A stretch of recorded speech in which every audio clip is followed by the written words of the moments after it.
Bienvenue à cette première édition de l'Érable approfondi. L'Érable approfondi est la réponse de la TVC à ceux et celles qui veulent aller plus loin dans l'information. L'Érable approfondi est fait pour les personnes qui aiment entendre plus de détails sur l'actualité de la MRC de l'Érable et le Centre du Québec. Dans l'Érable en bref, nous partageons l'essentiel de chaque sujet qui vous intéresse. Ici, on va plus loin avec plus de détails. 1 heure d'information développée.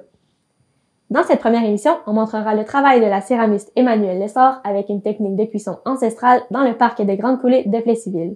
L'activité a eu lieu le samedi 16 juillet 2022. Plus récemment, le 10 septembre, a été la journée mondiale de la prévention du suicide. Et pour parler de ce sujet complexe, nous avons invité M. Marc-Antoine Brault, directeur du Centre de prévention du suicide d'Arthabasca Érable. Commençons par la technique ancestrale de cuisson avec la céramiste Emmanuelle Lessard. On a décidé du côté de la TVC d'aller faire un reportage pour interviewer Emmanuelle Lessard, qui est céramiste et qui va nous montrer l'art ancestral de fabriquer des produits en céramique. Donc, tout ça va fonctionner avec un feu de bois. Alors, j'espère que ça vous intrigue. Nous avons très, très hâte, en tout cas, de la rencontrer et vous donner plus de détails là-dessus. Alors, on est actuellement au parc de la Grande Coulée, du côté de la forêt ancestrale. Mais chose certaine, Emmanuelle Lessard sera avec nous dans quelques instants.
Emmanuelle, pour quelle raison on décide de faire une activité au parc ici des Grandes Coulées dans la région? J'ai fait une demande de bourse de recherche et création au CALC. J'ai été acceptée. Je suis contente. Puis c'est dans le cadre de mes recherches. Je vais essayer toutes sortes de techniques de cuisson. Je vais faire du ragoût, de l'enfumage. Je veux essayer, je veux faire du bronze, je veux faire toutes sortes de techniques. Puis aujourd'hui, au Parc des Grandes Coulées, c'est eux qui m'ont invitée.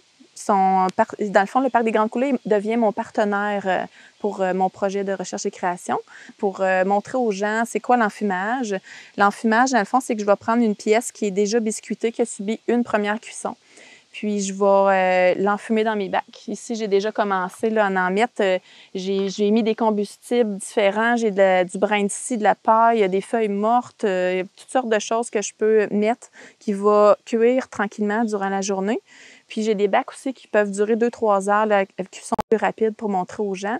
Puis, ce que ça va faire, c'est que ça va venir colorer les pièces dans différentes teintes de gris pâle, allant jusqu'au noir, des fois des teintes de brun aussi. Comme ceux-là ici, ils n'ont pas subi encore d'enfumage. Ceux-là sont toutes blanches encore. Ils ont eu une première cuisson. Après ça, c'est après la cuisson, ça devient enfumé comme ça. Donc, on voit des teintes de gris, des teintes plus noires aussi.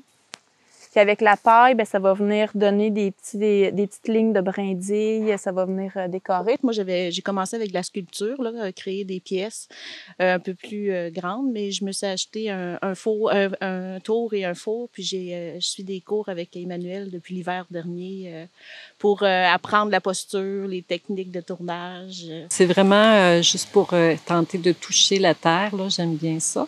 Puis de voir une méthode ancestrale, ça m'intéresse beaucoup.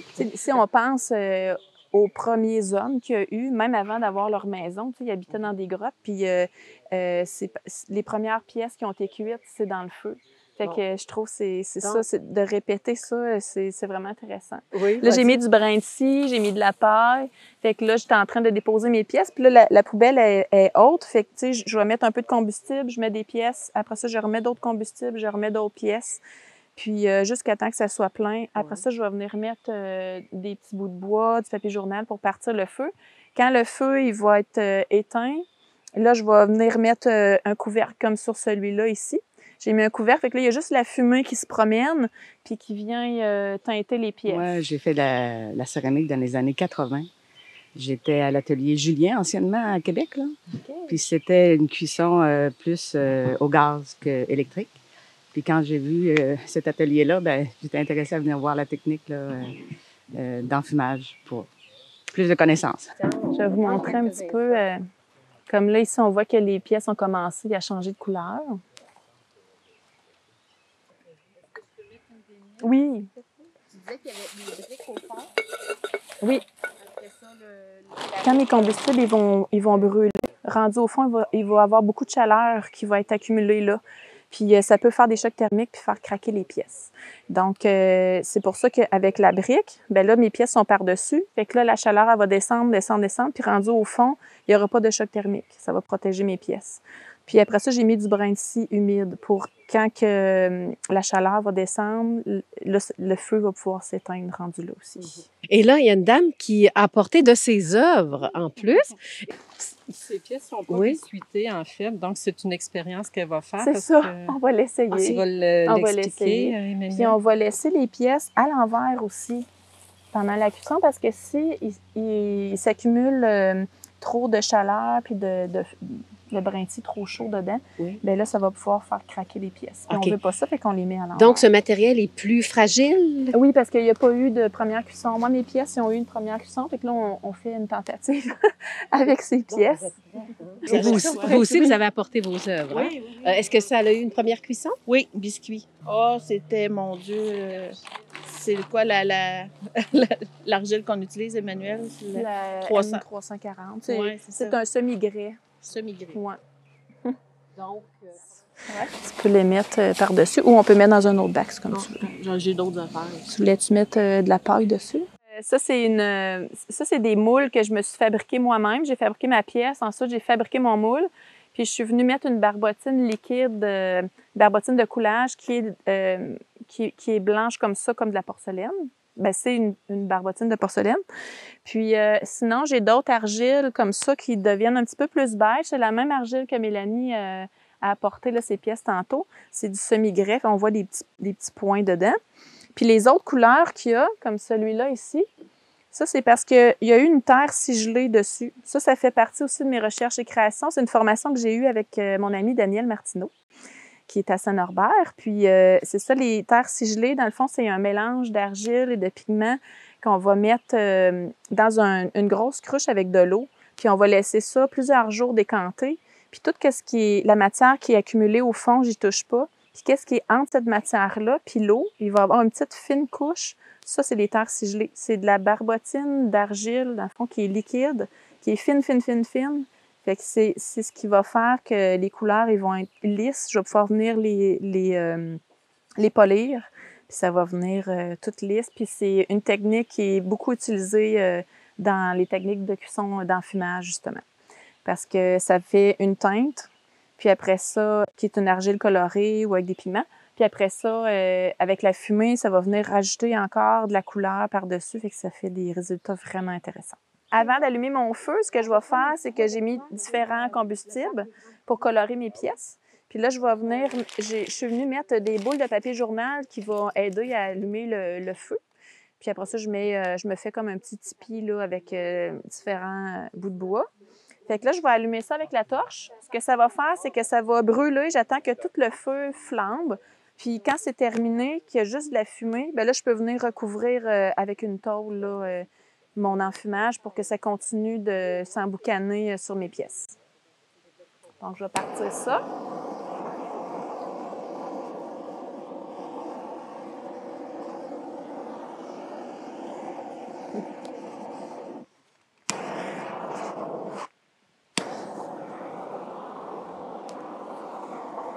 Tout Tout au long de la cuisson, si je vois que l'enfumage elle a envie d'arrêter, ben je reprends ma torche. Je peux le repartir mon feu un petit peu. Puis comme là, lui, je vois qu'on dirait qu'il veut moins boucaner. Je vais aller enlever le dessus. Puis ça va reprendre. Puis c'est ça. Tout au long de la journée, je vais vérifier là, chaque pièce. J'allais partir autour de quoi, 10 heures? Celui-là, si je voudrais, je pourrais dire il est à mon goût, je le sors. Mais regarde, j'ai mis de la barbotine tantôt dessus. Fait que là, ça l'a séché. Ça va faire des traces que je vais pouvoir nettoyer après. Mais j'ai envie de le laisser là. Mm-hmm. Puis là, ici, ça l'a brûlé vite. Fait que je pourrais venir ajouter soit du brin de scie ou... voyons, j'ai fumé dans les yeux. Ou de la paille qui va pouvoir s'enflammer, là. Parle-moi un peu de ce projet-là pour Emmanuelle Lessard. Il y a des fonds qui lui ont permis d'offrir aussi cette belle activité. Oui, bien, en fait, Emmanuelle est venue nous voir à la MRC parce qu'on aide les gens, les artistes, les acteurs culturels et touristiques à faire des demandes de subventions, des demandes de bourses. Donc, Emmanuelle a eu une bourse du Calque pour pouvoir faire de la recherche. Et ça, c'est dans le fond, on voulait montrer le processus de sa recherche. Donc, c'est tout un tricotage, en fait. Il y a la bourse du Calque. Le Musée du Bronze est venu nous chercher une subvention via l'entente de développement culturel parce qu'Emmanuelle est là tout l'été en résidence d'artiste. Et le parc aussi est venu chercher une somme pour pouvoir présenter Emmanuelle ici. Si on revient ici au secteur de la forêt ancienne, bien, c'est un bloc qui contient pratiquement 1000 hectares, donc 2500 acres, là, pour ceux qui aiment mieux en acres. C'est un très, très grand territoire. On a au-delà d'une dizaine de kilomètres de sentiers ici, là, donc ça part du stationnement en bas. Puis, en général, les sentiers suivent à peu près là, la magnifique rivière Noire qu'on a juste en avant ici, là, qui est vraiment très belle. Donc, c'est des beaux sentiers, c'est paisible, c'est en forêt, c'est pas beaucoup de dénivelé. Hein? On est dans les basses terres du Saint-Laurent, donc ça devient très, très, très accessible. La principale activité qu'on offre à l'année, c'est la randonnée pédestre puis la raquette en hiver ou la randonnée, parce qu'il passe tellement de monde en raquette que souvent le sentier il vient taper dur en hiver. Mais les 10 km de sentier, c'est ce qui est le plus populaire. En saison estivale, bien, on ensemence la rivière Noire. Vu que c'est une rivière qui est de très bonne qualité, on ensemence avec de la truite. Donc, les gens, il y a le parcours de pêche qui est accessible gratuitement. C'est très, très populaire aussi. À l'entrée, là-bas, près du stationnement, bien, on a la piste d'Hébertis, 18 modules d'Hébertis. Donc, ça, il n'y a pas un enfant qui peut passer en avant sans la faire aller-retour et plusieurs fois. On reçoit beaucoup de groupes scolaires, des camps de jour qui viennent pour profiter de ça aussi. Et puis, en dernier, là, j'aimerais ça qu'on parle des activités pour cette année. Là, c'est quoi, là, jusqu'à la fin de 2022? Bien, on a une belle programmation d'activités. C'est quelque chose qu'on développe de plus en plus parce que c'est en demande. Bien, tu sais, aujourd'hui, il y a l'activité avec Emmanuelle là, pour l'enfumage de ces pièces de poterie. C'est vraiment magnifique. À l'automne aussi, on a 2 journées où est-ce qu'on fait une visite d'identification des arbres avec un guide naturaliste là, qui est un ingénieur forestier passionné des arbres, Luc Desbiens, qui vient et qui accompagne le groupe en 2 journées pour vraiment apprendre à savoir c'est quelle sorte d'arbre, c'est quoi la différence entre une érable rouge, une érable à sucre, un peuplier à grandes dents, un peuplier baumier. Il y a plein de variétés comme ça. Et aussi, continuons pour les activités, même l'hiver, l'automne. L'automne, c'est ça, il y a l'identification des arbres puis tout, mais en hiver, vraiment, on tombe vraiment en mode randonnée. Randonnée pédestre, randonnée en raquette. Donc, les sentiers ne sont pas entretenus, mais comme on disait, il passe tellement de gens avec les raquettes que souvent le sentier vient dur. Donc, ça devient un sentier de marche hivernale. Puis, il y a le refuge qui est très populaire avec le poêle à bois à l'intérieur. Il y a le rond de feu souvent que les gens allument dehors aussi. Donc, on peut venir pique-niquer en hiver, prendre une pause autour du feu, profiter du refuge. Fait que pour l'instant, c'est les activités qu'on a. Bon, alors Emmanuelle, là, j'aimerais ça qu'on voit un produit comme final, puis où on va l'amener maintenant après la cuisson. Oui, comme celui-là ici, le feu il a baissé pas mal, mais je peux déjà commencer à retirer des pièces, comme celle-là ici. Moi, j'aime bien l'effet que ça l'a fait, qu'il y ait un côté plus blanc. On voit qu'ici, il y a eu des brindilles de paille. Puis l'autre côté, il est foncé. Celle-là, je vais la prendre, puis je vais la porter ici. On va mettre ça sur une tablette de four. C'est des tablettes qui sont habituées à la chaleur. Oui, puis tu m'as parlé de différence de cuisson aussi, hein? L'enfumage, c'est pas une technique de cuisson, c'est vraiment une technique de décor. C'est une pièce qui est déjà cuite. Je vais la reprendre pour vous le montrer. Ça a eu une première cuisson, puis la pièce est refroidie. Puis je vais venir la déposer dans mes bacs. Je vais les faire enfumer. Puis ça va faire des colorations là, de différentes teintes de gris. Tandis que le raku, je vais aussi biscuiter une pièce comme ça, mais ensuite, je vais venir y mettre une glaçure. Puis ensuite, je vais recuire ma pièce dans le four. Puis pendant la cuisson, je vais retirer la pièce là, chaude là, avec des pinces. Là, c'est chaud, c'est orange. Là. OK. Ah, oui. Puis je vais la déposer soit dans différents combustibles. Il y en a qui mettent ça dans de la paille, il y en a qui mettent ça dans du sable pour venir étouffer le feu. Il y en a qui vont prendre la pièce, qui vont la mettre dans l'eau. Ça va venir faire tressailler aussi la glaçure. Puis ce que ça fait, c'est qu'on appelle ça une cuisson en réduction. C'est que le feu va venir enlever l'oxygène dans la glaçure. C'est ce qui va donner des couleurs vives, comme le rouge, les jaunes vifs, là, qu'on ne retrouverait pas dans une cuisson traditionnelle. Tandis que le raku, je vais aussi biscuiter une pièce comme ça, mais ensuite, je vais venir y mettre une glaçure. Puis ensuite, je vais recuire ma pièce dans le four. Puis pendant la cuisson, je vais retirer la pièce là, chaude là, avec des pinces. Là, c'est chaud, c'est orange. Là. OK. Ah, oui. Puis je vais la déposer soit dans différents combustibles. Il y en a qui mettent ça dans de la paille, il y en a qui mettent ça dans du sable pour venir étouffer le feu. Il y en a qui vont prendre la pièce, qui vont la mettre dans l'eau. Ça va venir faire tressailler aussi la glaçure. Puis, ça prend combien d'heures là, pour dire que c'est prêt à la vente? C'est difficile à calculer parce que chaque pièce, c'est différent. Quand on commence, là, je dis toujours à mes élèves, c'est normal de prendre 1 heure juste pour tourner la pièce. Je dis toujours à mon client, quand vous faites une commande, ça prend un minimum de 2 à 3 semaines avant que ça soit prêt. Parce que je vais venir tourner la pièce.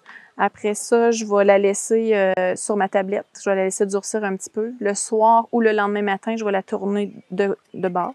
Je vais venir tournasser le pied, signer mon nom, faire des décors si je veux faire des décors. Après ça, je vais la laisser sécher quelques jours. Si c'est une tasse, je peux la laisser sécher presque 2 semaines. Si c'est un petit bol qui n'est pas dense, qui n'a pas rien de fragile, je peux la laisser à l'air libre pendant 3-4 jours. Ça va être correct. Quand la pièce est toute sèche, pour être sûr qu'il n'y ait plus d'humidité, là, je la laisse sécher au moins 1 semaine, 2 semaines, dépendamment de la pièce. Je vais faire une première cuisson qui est le biscuit.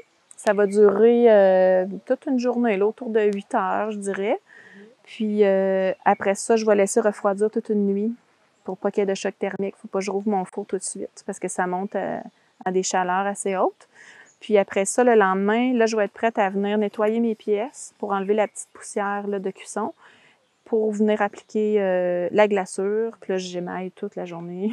Je cuis le lendemain, que c'est des cuissons de 8 à 10 heures, des fois un petit peu plus long, dépendamment si le four il est plein. Ça, il ne faut pas oublier ça quand on achète une pièce, qu'on dit « Ah, c'est cher, hein? C'est dispendieux, la céramique. » Mais il ne faut pas oublier que c'est beaucoup d'étapes comme ça, beaucoup de cuissons, des émaux qu'on a achetés. Hein? On sait que... Puis, beaucoup de travail et de précision parce qu'on mesure les pièces, on mesure l'épaisseur, le format, on veut faire 2 pièces pareilles, beaucoup d'études aussi, là, sans doute, mais ça, on n'en parle pas. Ouais. Donc, Est-ce qu'il y a des gens qui vendent de vos produits aussi? Avez-vous des boutiques où vous pouvez aller porter oui. vos... J'en ai au Carrefour de l'Érable. C'est un petit coin là, pour les artisans. Sinon, j'en ai aussi au Vrac de Choix à Plessisville. J'en ai à la boutique à Victoriaville, Les Mains Filées. Je vends des bols à laine là-bas, des tasses. Okay. Il y a aussi une nouvelle boutique qui vient d'ouvrir là, ce printemps, là, début été, en tout cas là, sur la rue Notre-Dame au centre-ville, qui s'appelle l'Inspiration. Et maintenant, si vous voulez voir de ses œuvres, je pense que tu as un Facebook, Emmanuelle. C'est pas une page Facebook professionnelle, c'est ma page personnelle à moi, mais je m'en sers un peu comme une page professionnelle, dans le sens que tous mes événements sont là. Il n'y a rien de mieux que de prendre une marche au parc de la Grande Coulée, donc du côté de Plessisville Paroisse, entre autres, pour rencontrer des gens très intéressants. Et ça vient de nous arriver. Et quel bonheur! Nous recevons nul autre que l'artiste Daniel Martineau, qui lui aussi prenait tout simplement une belle marche. Et je vous rappelle qu'il est céramiste, sculpteur également. Bonjour, Monsieur Martineau. Bonjour, Lydia. J'aimerais ça qu'on parle un peu de vous. Il n'y a pas de hasard dans la vie, c'est le destin? Ah, écoute, je m'en allais voir mon ami Emmanuel et puis moi, je savais que la TVCA était ici. J'avais vu la voiture dans le stationnement. Et puis, mais je savais pas qui j'allais rencontrer. Quel bonheur de vous voir. Alors, votre métier, là, vous l'avez commencé de quelle manière? Parce qu'Emmanuel vous a cité souvent aussi en entrevue. Oui. Là. J'ai l'habitude de dire que je suis tombé dedans quand j'étais petit. J'ai tourné mon premier pot à l'âge de 13 ans. Moi, quand j'ai découvert l'argile, chez mes parents, à Saint-Apollinaire, dans le rang Saint-Lazare, sur la terre de mes parents, il n'y avait pas de glaise. La seule chose qu'on pouvait modeler, c'était de la terre de jardin et du sable. Et quand le frère Adrien Savard m'a mis une motte d'argile dans les mains, moi, je suis tombé en amour avec cette matière. Et je pense que je suis encore plus en amour maintenant. Mais il n'y a pas deux dates à retenir, 1er et 2 octobre. 1er et 2 octobre, journée porte ouverte à mon atelier. C'est la 3e année qu'on le fait. Cette année, j'ai des artistes invités, mes élèves. Je vais commencer par Rénal Gauthier, qui est un artiste peintre et qui va faire des démonstrations de sculpture céramique sur place.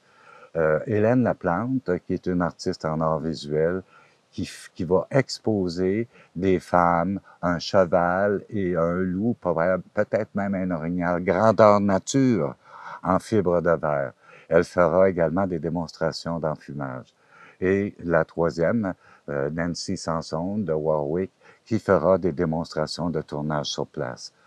Sur place, il y aura le chapiteau de 2020 avec mes sculptures, un chapiteau pour Rénal, un pour Hélène et un également pour Nancy, plus un petit chapiteau d'accueil, un préposé au stationnement. On a des toilettes chimiques également.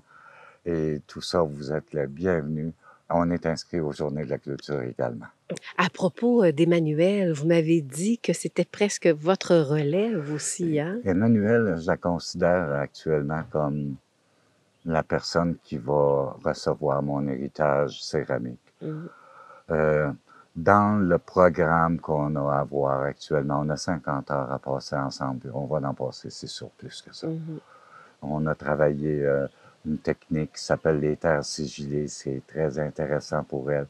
On voit déjà son intérêt à utiliser cette technique-là pour s'exprimer, parce que les techniques du céramiste, c'est son vocabulaire. Si tu sais juste tourner, comment peux-tu exprimer la peine à travers un pot ou la joie? Quand tu sais tourner, tu sais sculpter, tu es capable de cuire, tu es capable de sortir les couleurs, les textures que tu veux, ça te prend un vocabulaire. Et ce vocabulaire-là, c'est des techniques. Et tout ce que je sais, je vais essayer de lui transmettre. Une petite dernière question, M. Daniel Martineau. Vous savez que quand on fait une recette comme genre du bouillon, des patates jaunes, puis un bon mijoté, hein, on peut mettre ça à 350 degrés Celsius, bon, puis la température et tout. Mais quand on fait de la céramique, là, c'est quoi les mesures?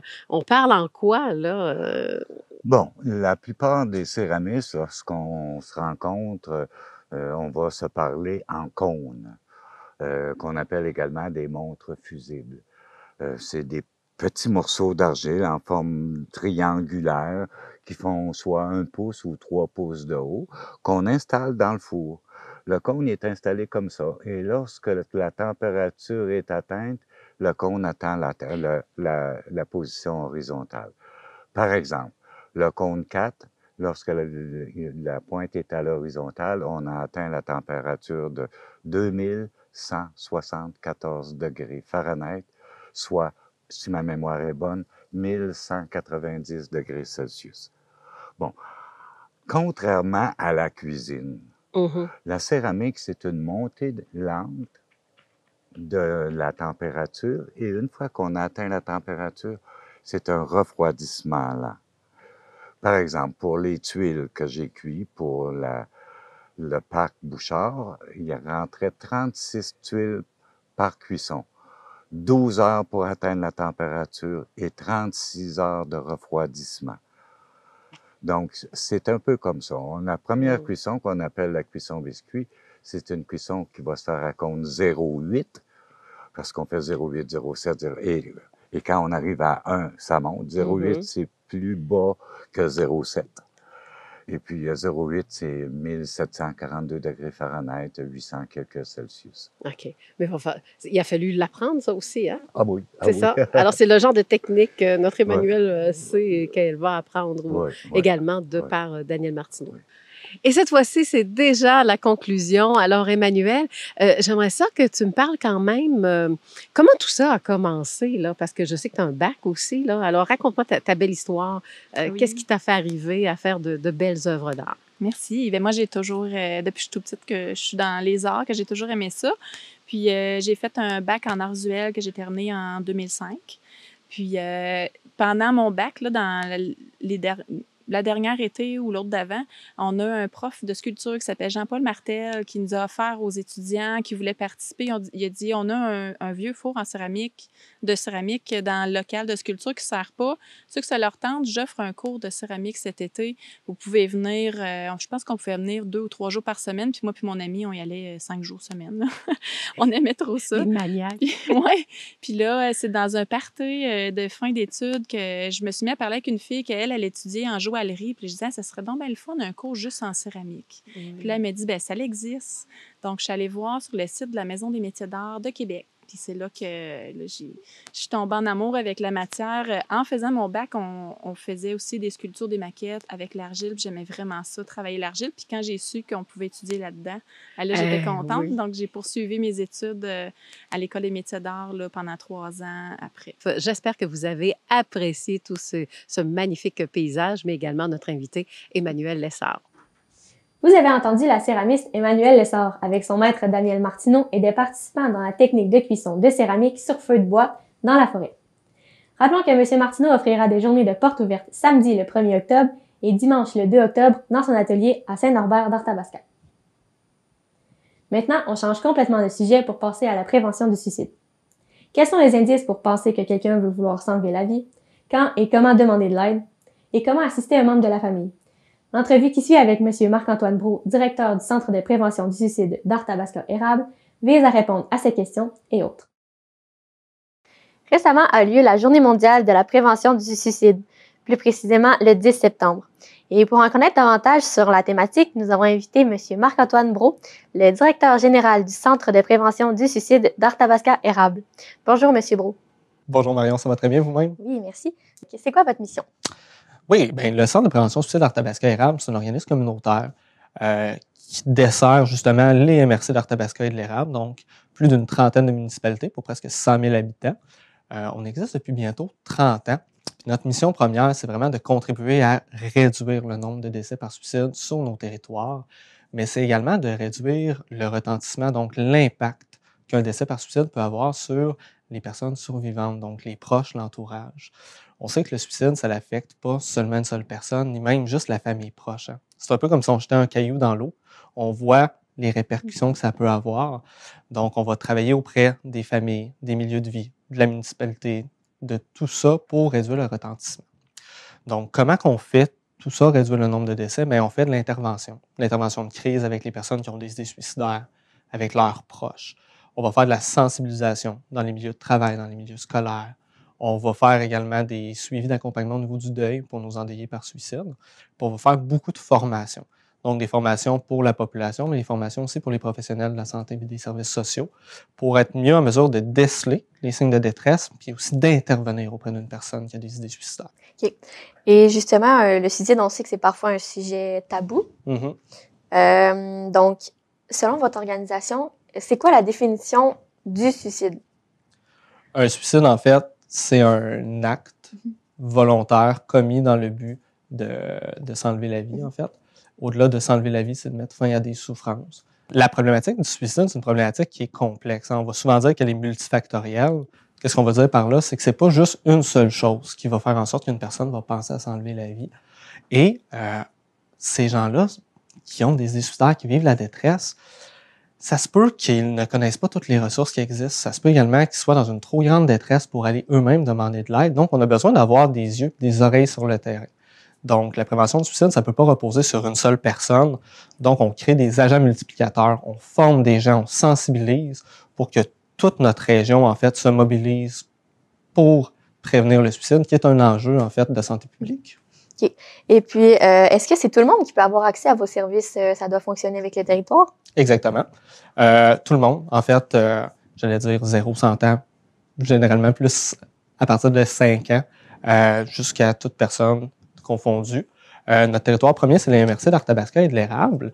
Par contre, c'est certain que si on a une personne du Saguenay qui nous appelle, on ne ferme pas la porte à personne, donc on prend toutes les demandes de services. La façon d'y avoir accès, les lignes téléphoniques qu'on a, c'est vraiment la porte d'entrée pour nos services. Par la suite, il va y avoir un intervenant psychosocial professionnel qui va répondre à la demande, qui va l'évaluer. Puis on va offrir le service, en fait, la trajectoire de service en fonction de ses besoins. Ça peut être téléphonique, ça peut être en personne, ça peut être on se déplace dans le milieu.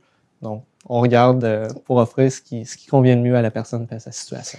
Et pour le téléphone, justement, on voit qu'il y a plus de contact avec la personne que, mettons, par texto ou quoi que ce soit.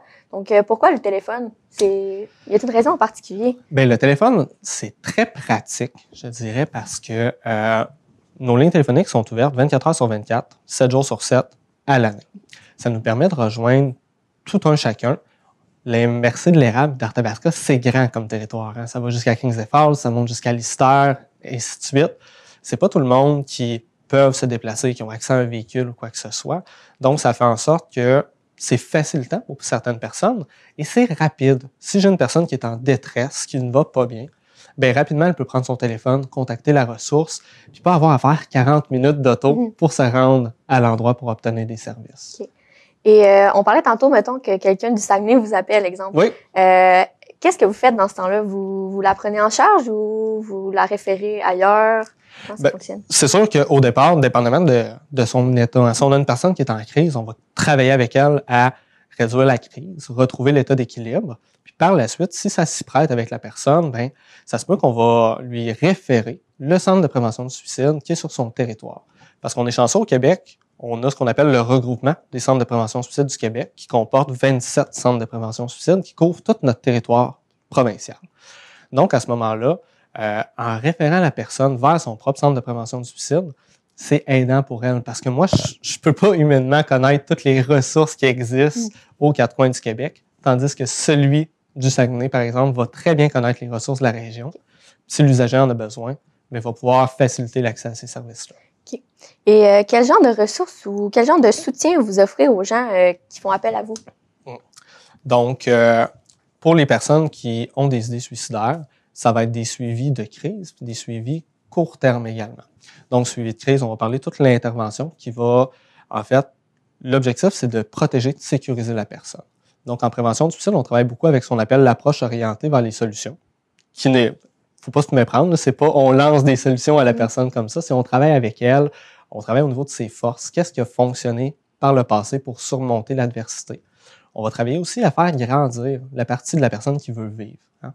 Quand on parle de détresse suicidaire, on utilise souvent la métaphore de dire que la personne, c'est comme si elle était dans une boîte noire. Donc, elle est dans cette boîte-là, puis tout ce qu'elle voit, c'est ce qui va mal dans sa vie, tous ses problèmes. Elle ne voit pas qu'il y a un futur qui vaut la peine d'être vécu. Elle ne voit pas nécessairement toutes les solutions possibles et en fait, ce qu'elle voit, c'est une absence de solution.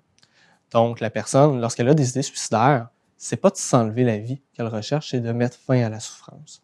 Donc, nous, quand on va travailler auprès d'elle, on veut faire grandir les raisons de vivre. On veut travailler l'ambivalence, hein? Le fait que la personne hésite entre vivre et mourir.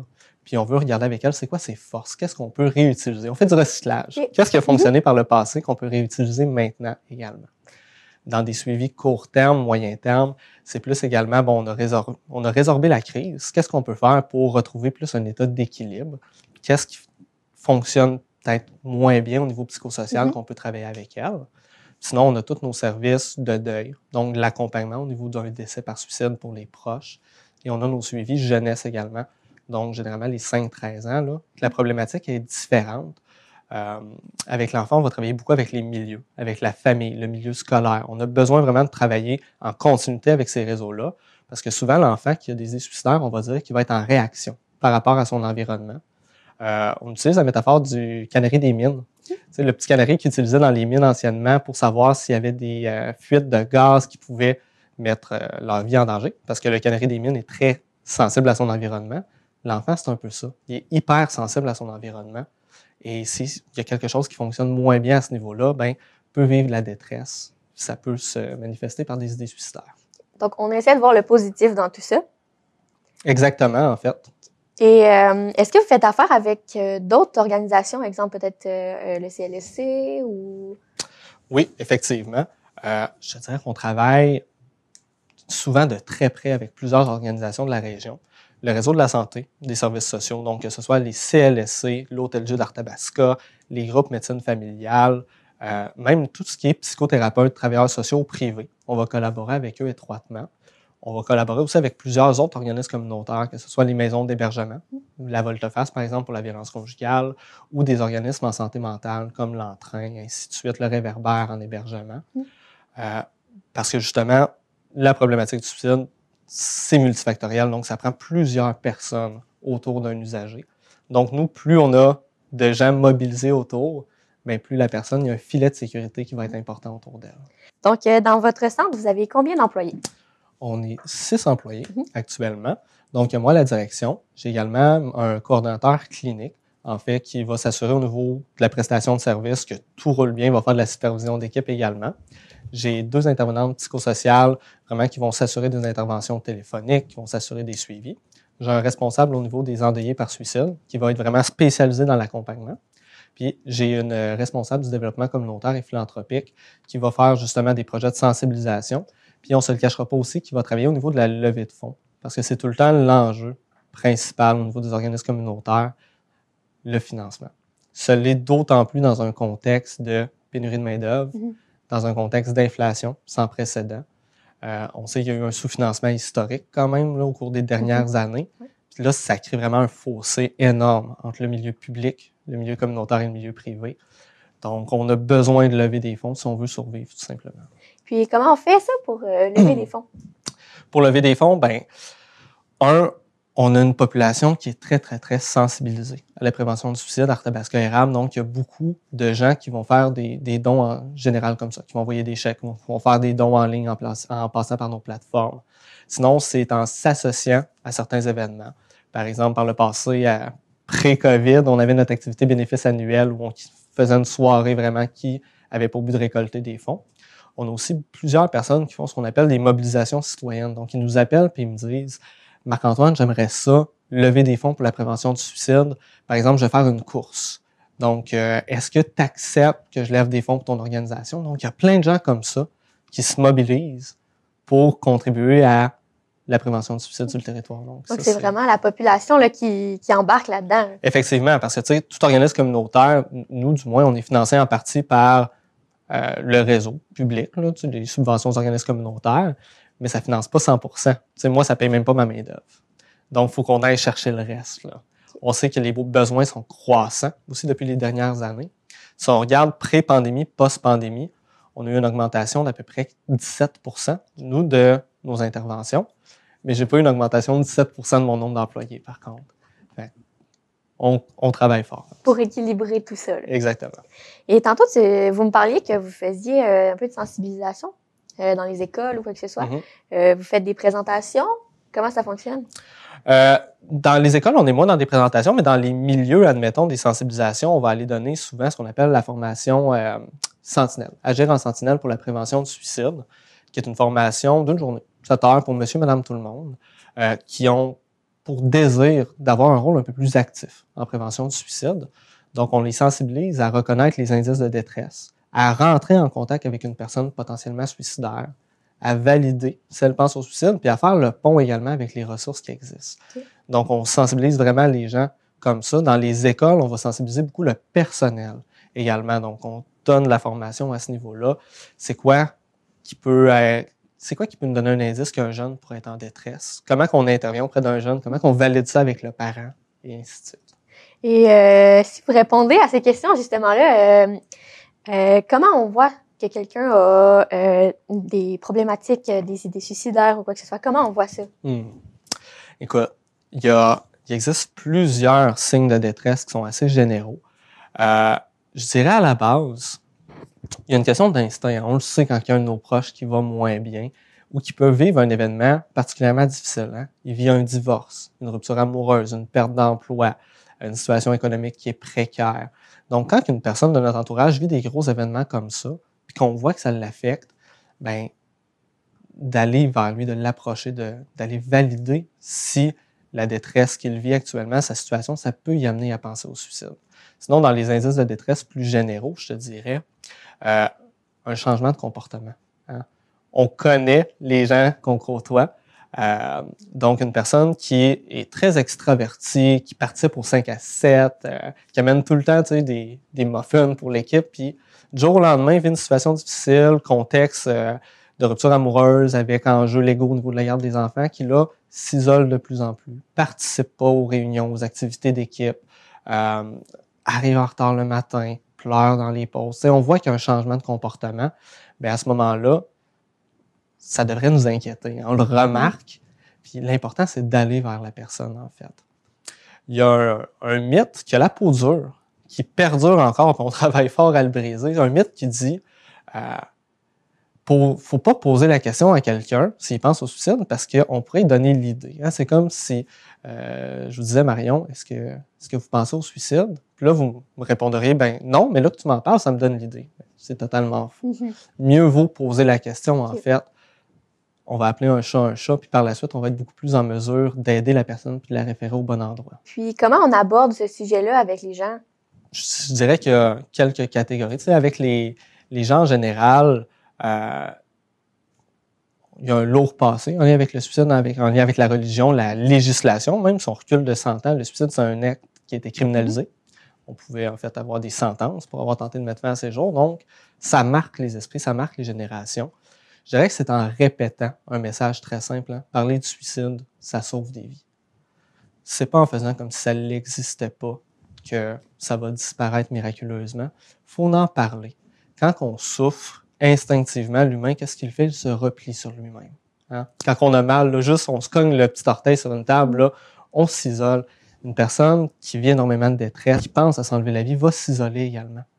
Il faut aller vers elle. L'aider à sortir de cette boîte noire-là. Si on n'en parle pas, mais cette personne-là, c'est de contribuer à cette stigmatisation-là. Elle va se dire, ben, je ne peux pas en parler, c'est tabou. Donc, on le répète haut et fort. On crée des agents multiplicateurs en prévention du suicide. On forme dans les milieux à poser la question, à faire du dépistage aussi. On n'attendra pas de voir 52 indices de détresse. Dès qu'on a un doute, on pose la question. Donc, l'important, c'est vraiment d'aller vers la personne. D'aller vers la personne et d'en parler. Ça sauve des vies. Et aussi de la référer à votre centre. Également. Et ça l'arrive. On n'est pas tous intervenants. Hein? Il y en a que c'est notre métier, mais il y en a d'autres qu'on ne sait pas comment on aborde ça avec une personne. On offre des services aux proches. Les profs peuvent toujours nous appeler. Je m'inquiète pour ma soeur, mon beau-frère. Comment j'aborde ça avec lui? On peut les aider, créer un plan d'action sur comment on va faire ça pour justement les supporter dans ça, c'est qui est très difficile aussi. Là. Et vous me parliez récemment que vous aviez une équipe, disons, qui était vos yeux et vos oreilles sur le terrain. C'est des gens qui sont formés? Effectivement, c'est nos sentinelles. Parce que on est 6 pour couvrir 100 000 habitants. On a tout le réseau de la santé puis les autres organismes communautaires qui font du repérage puis du dépistage aussi. Mais vraiment, dans les entreprises, dans les écoles, dans les familles, ben, on n'a pas de micro ni de caméra pour dépister. Donc, nos sentinelles en prévention du suicide qu'on a formés, ça va être eux, nos yeux et nos oreilles. C'est un peu ça aussi, la sentinelle. Si on regarde l'origine du mot, ben, c'est la personne qui lance l'alerte, hein, qui va tirer le signal d'alarme. Donc, la sentinelle, lorsqu'elle dépiste quelqu'un, le met en contact avec nos services. Puis là, on va pouvoir accompagner cette personne-là. Donc, c'est vraiment monsieur, madame, tout le monde qui font ça. Monsieur, madame, tout le monde, de 18 ans et plus. On demande que ce soit des personnes majeures parce que c'est quand même un rôle délicat. Hein, d'aller dépister des idées suicidaires chez quelqu'un. On veut que la personne soit assez solide pour pouvoir la référer aussi vers les ressources. Donc, monsieur, madame, tout le monde, majeurs, qui ont envie de jouer ce rôle-là. Et selon vos statistiques, c'est quoi les âges exactement de suicide ou peut-être juste d'idées suicidaires? À quel âge ça commence? À quel âge ça commence? Bien, malheureusement, ça peut commencer très, très jeune. Dans nos historiques d'intervention, on peut voir des idées suicidaires chez des enfants dès 5, 6, 7 ans. On en voit plus qu'avant au niveau des enfants. Ça, c'est assez alarmant. Il y a plusieurs études également qui ont sorti, notamment le dernier rapport de l'Institut national de santé publique du Québec qui disait qu'il y avait une augmentation des visites à l'urgence chez les adolescents, des tentatives de suicide chez les adolescents et les adolescentes. Mais on le voit également chez les plus jeunes enfants. Au niveau du gros bassin d'idéation suicidaire, on va parler du 40-60 ans en termes de nombre. Pourquoi? Parce que il y a plusieurs hypothèses, mais c'est une tranche d'âge où il peut arriver plusieurs bouleversements dans une vie. Hein? Admettons, j'ai 50 ans et je suis marié depuis 20 ans, j'ai une rupture amoureuse. Ça vient vraiment déboussoler, déséquilibrer ma vie. Je m'identifie comme un conjoint, comme un père, là, du jour au lendemain, j'ai ça qui part, ça se peut que j'aie des enjeux de garde d'enfants, que j'ai un stress financier en lien avec des pensions et ainsi de suite. Donc, je dois m'adapter à une situation qui est très, très, très difficile. Puis l'humain n'aime pas le changement, à la base. Sinon, il y a aussi de plus en plus ce qu'on voit à ne pas minimiser, c'est la détresse psychologique chez nos aînés. Hein? Il y a moins de décès par suicide, mais il y a beaucoup d'idéation suicidaire et de détresse, d'autant plus avec les 2 dernières années qu'on a vécu, tout l'isolement qu'il y a eu dans les CHSLD, les centres de soins longue durée. La famille était moins présente en lien avec les restrictions. Donc, en fait, je suis en train de décrire tous les groupes d'âge. Le suicide, ça peut affecter n'importe qui. Et qu'est-ce qui peut provoquer ça? Le travail, les réseaux sociaux, les relations amoureuses? Ou, oui, qu'est-ce qui peut... Quand on parle de provoquer, je mets juste un petit bémol, on va dire souvent que c'est multifactoriel. C'est pas une seule chose qui va faire en sorte qu'une personne va développer des idées suicidaires, mais ça peut être un agencement de plusieurs choses. Admettons que moi, déjà au travail, ça va moins bien. J'ai un nouveau supérieur, ils ont commencé à faire des licenciements majeurs. T'sais, on est dans un contexte économique, on se demande si on s'en va en récession, on envoie de ça, des licenciements. Donc, ça va moins bien au travail. Je pense que je peux me faire licencier. Ma mère est en stade 4 d'un cancer. Je pense que je vais la perdre bientôt, par exemple. Donc, déjà là, j'ai des choses qui me déséquilibrent dans ma vie.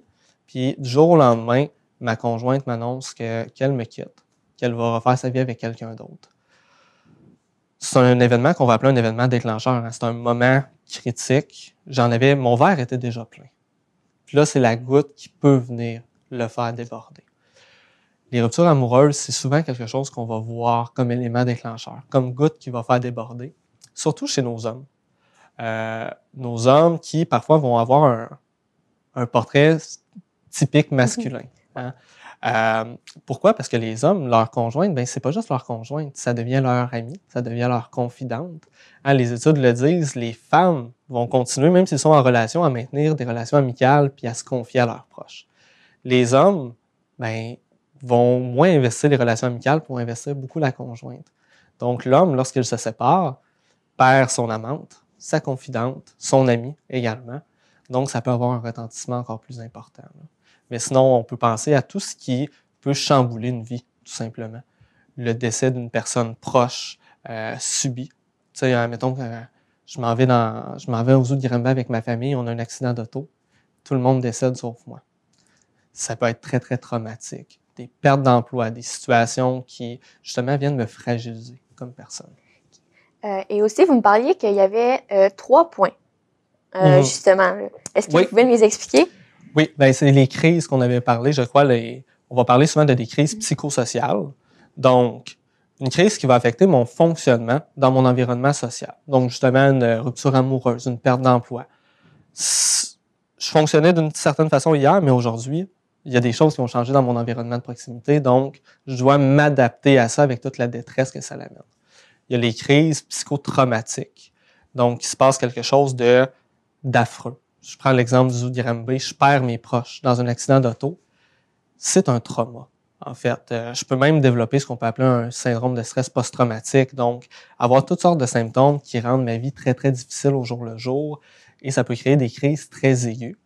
Finalement, on a les crises qu'on appelle psychopathologiques, où on a des personnes qui sont déjà à la base aux prises avec des enjeux multiples de santé mentale et qui ont peut-être moins d'habileté d'adaptation, de coping à la base, parce qu'ils sont un petit peu plus fragilisés, que là, les événements de la vie courante peuvent plus rapidement les mettre en crise. Okay. Donc, je dirais, c'est les 3 sous-types qu'on voit le plus là, en termes de crise suicidaire. Et puis, pendant vos services, justement, au centre de prévention, vous avez dû voir des événements positifs comme négatifs aussi. Avec toute cette expérience-là, ce bagage que vous avez, comment vous avez pu améliorer le centre?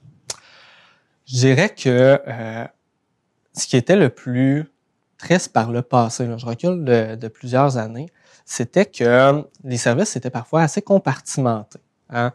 Les organismes communautaires, c'était des organismes communautaires, le réseau, c'était le réseau, et ainsi de suite. Donc, il y avait un petit peu plus de cloison. Avec les années, on s'est assis tout le monde ensemble pour créer ce qu'on appelle des trajectoires.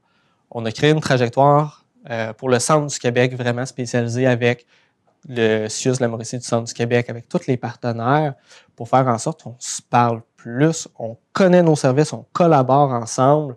Ça l'a amené à des actions très, très concrètes. Par exemple, dès qu'une personne se présente à l'Hôtel-Dieu d'Arthabasca, soit parce qu'elle a fait une tentative de suicide, soit parce qu'elle a des idées suicidaires, bien, automatiquement, l'Hôtel-Dieu d'Arthabasca, leur équipe, vont faire une référence à notre organisation, si l'usager accepte. Nos services sont volontaires, on n'oblige pas personne. Donc, ça fait en sorte que la personne, lorsqu'elle quitte l'hôpital, bien, elle ne tombe pas dans un trou de service entre deux chaises en attendant une tierce personne. Ça fait en sorte qu'on peut faire la prise en charge. Donc, le filet de sécurité, justement, qu'on parle en prévention du suicide, c'est de dire, il y a combien de personnes mobilisées autour de notre personne suicidaire qui est là pour l'aider. Donc, plus on est de gens, plus on vient solidifier notre filet de sécurité, plus c'est aidant pour la personne. Donc ça a fait une amélioration manifeste, là, vraiment de pouvoir être présent dès que la personne va quitter le milieu hospitalier, par exemple. Donc, y a-t-il une différence entre le suicide et l'aide médicale à mourir? On s'entend que ça se ressemble un petit peu, là. Oui. Très bonne question. Un peu épineuse. Je vais essayer d'y répondre. Premièrement, on a cette impression-là de ressemblance parce que souvent, l'aide médicale à mourir, on va parler de suicide assisté, ce qui est plus ou moins ça. T'sais. L'aide médicale à mourir, en fait, ça remonte en 2015 au Canada, l'arrêt Carter. Faut comprendre que c'est un acte, c'est un soin qu'on offre à une personne dans le but de lui permettre de terminer sa vie avec dignité. La différence entre l'aide médicale à mourir et le suicide réside souvent dans deux choses. Premièrement, dans un cas d'aide médicale à mourir, on va parler il n'y a pas de possibilité de guérison. Hein? La maladie est incurable. Donc, une personne, par exemple, qui a une sclérose en plaques, celle-là à un stade très, très, très avancé, qui n'a pas de possibilité de guérison. On sait que la personne va décéder dans un proche avenir, dans les prochaines semaines, et elle vit avec des douleurs intolérables qu'on ne peut soulager avec la médication nécessairement.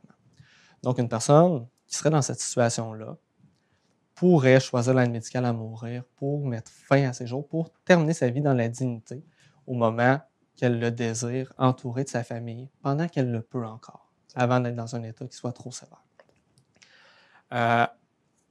Au niveau du suicide, la très, très, très grande, pour ne pas dire la totalité, des décès par suicide, c'est en lien, comme je disais tout à l'heure, avec des crises. Hein? La personne va vivre une situation atroce dans sa vie qui va lui apporter beaucoup de souffrance. Je ne suis pas en train de minimiser sa souffrance par rapport à une problématique de santé physique, pas du tout.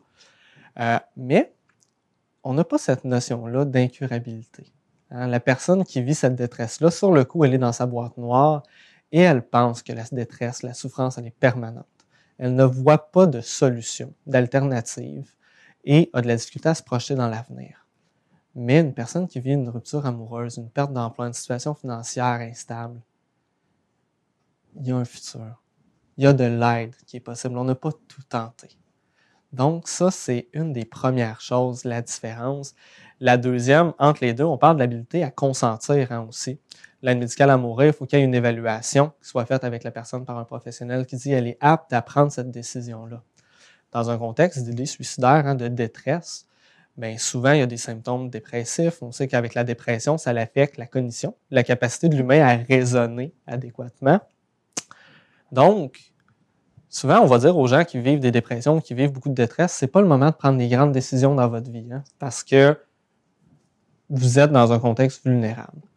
Là, dans le suicide, ça se produit dans un contexte la personne est vulnérable, elle ne voit pas comme à l'habitude, si on veut. Okay.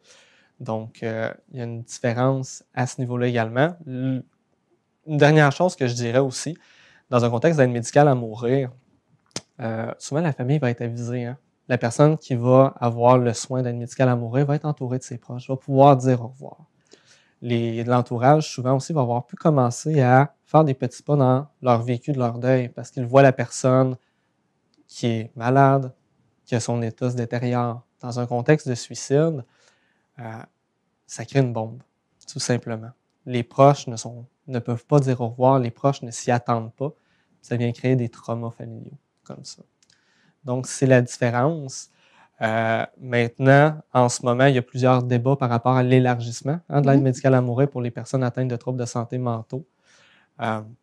J'embarquerai pas là-dedans parce que ça crée beaucoup de vagues, là, mais effectivement, c'est des sujets qui sont d'actualité, délicats, mais on n'a pas le choix de les adresser comme société. Est-ce que vous avez un message à offrir aux gens qui nous écoutent aujourd'hui? Bien, tout simplement, n'attendez pas si ça ne va pas bien. Au même principe que si vous aviez une toux qui dure depuis un mois, vous iriez consulter. Attendez pas que ça dure des semaines et des semaines et des semaines, votre détresse. Il faut traiter la santé psychologique au même titre qu'on traite la santé physique, donc n'hésitez pas à nous appeler. On est là 24 heures sur 24, 7 jours sur 7. Vous pouvez faire le 819-751-2205 pour la région d'Arthabasca, le 819-362-8581 pour la région de l'Érable. Donc, prenez soin de vous, contactez-nous.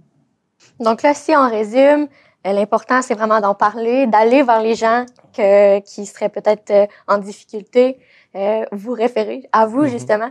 Donc, merci d'avoir été avec nous. C'était vraiment une belle entrevue. On a exploré tous les volets, justement, de ce sujet-là. Donc, merci d'être venu. Mais merci de m'avoir reçu, ça m'a fait plaisir. Pour la thématique difficile du suicide, rappelons-nous que la meilleure façon de s'en sortir, c'est de demander de l'aide. La ligne de prévention du suicide est ouverte 24 heures sur 24 au 1-866-277-3553. Pour les activités du parc des Grandes Coulées de Plessisville, prenez note que mercredi le 28 septembre et samedi le 1er octobre aura lieu une sortie éducative pour identifier les différents types d'arbres dans la forêt du parc. Pour faire un survol de l'actualité de notre région, nous vous invitons à regarder nos émissions Érable en bref et Érable en bref 2. Et pour plus de développement de nouvelles, nous vous attendons ici à l'Érable approfondi la semaine prochaine.